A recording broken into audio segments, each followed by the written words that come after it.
Morning, Stephen.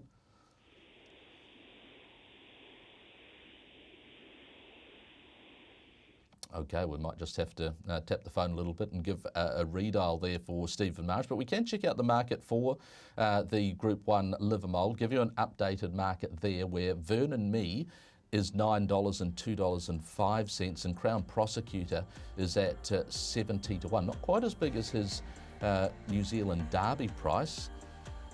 Stephen, we'll try again. How are things shaping up for your runners in the Group 1 today?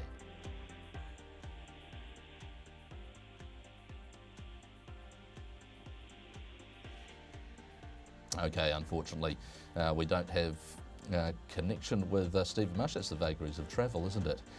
From Cambridge to Hastings, a few windy roads, particularly post Taupo, if that's you roll down past there, and some of that reception goes from, well, 1 bar to 0 bars. Vernon Me, anyway, did this in the Karaka Classic. It was just a stride slow early, then Danielle Johnson elected to be positive the first 400 metres and slotted Vernon Me into a beautiful position just back of the speed and produced at the top of the straight, and he really responded under riding.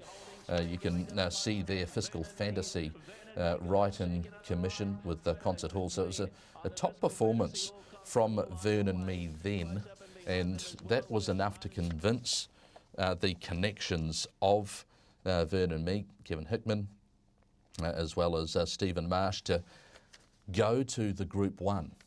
And you can understand, given that it's well in commission and the favourite with the Melody Bell outmarket Vernon Me with Mongolian Marshall. To race number 5, the Sacred Falls Hawke's Bay Guineas, where again two-handed. The Marsh stable with Exuberant there, and Scotch. Exuberant's at 11 to 1 and Scotch is at 30 to 1.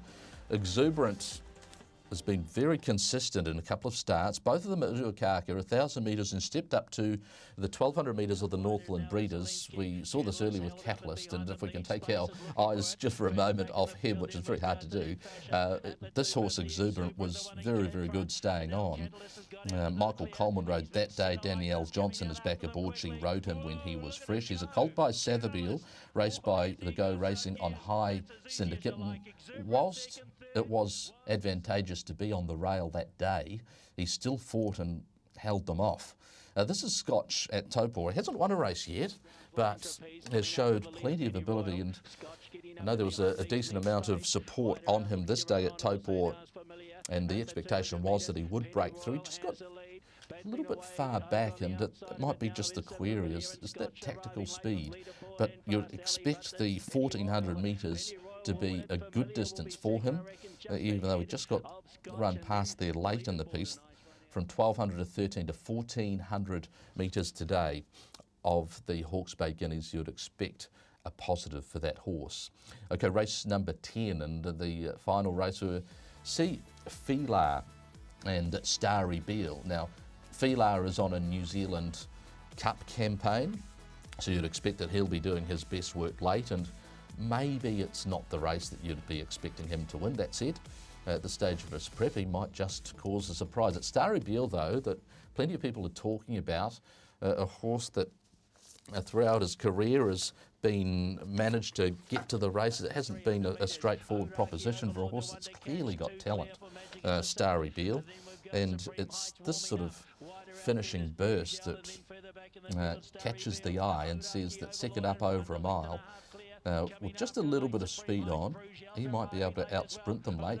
Again, this is a race dominated by Opie Bosson and Oraki Overlord, and he was able to get to the front on Oraki Overlord Opie and get it done.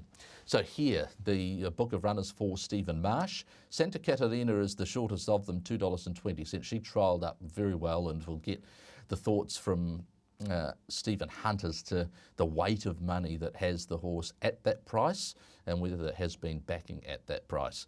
Sahalane at 14, Exuberant and Scotch there against Catalyst at 12 and 31, Crown Prosecutor and Vernon Me against Melody Bell, big odds.